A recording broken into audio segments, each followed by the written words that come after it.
Hello everyone, in this video we will continue exploring some of the analog objects available in the web visualization environment. This time we will use the potentiometer object to adjust an analog value and the meter object to display that value graphically. First, let's go to measurement controls in the visualization toolbox, then locate the potentiometer and drag to the screen.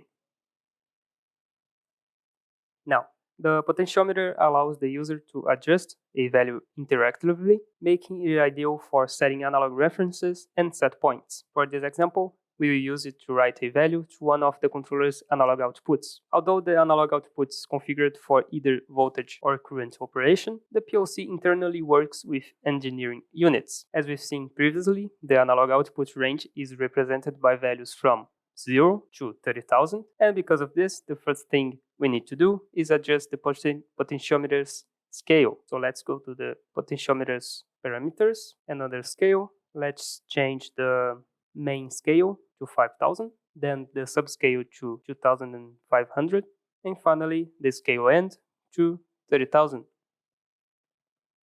There we go. Now the potentiometer operates over the full engineering range used by the controller. Next, let's scroll up here and assign a variable. Under the variable property, I'll select analog output 02. Now the potentiometer will write values directly to the analog output variable. To monitor the value, let's add another analog object. So let's go to the visualization toolbox. Then let's select the meter and drag it to the screen.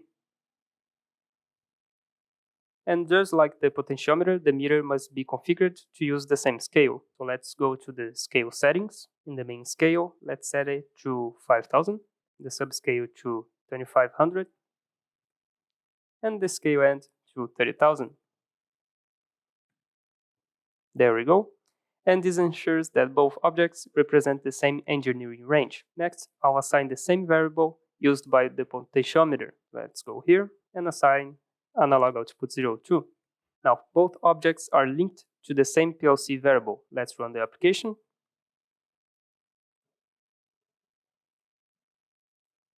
Once the application is running, I can rotate the potentiometer and adjust its value.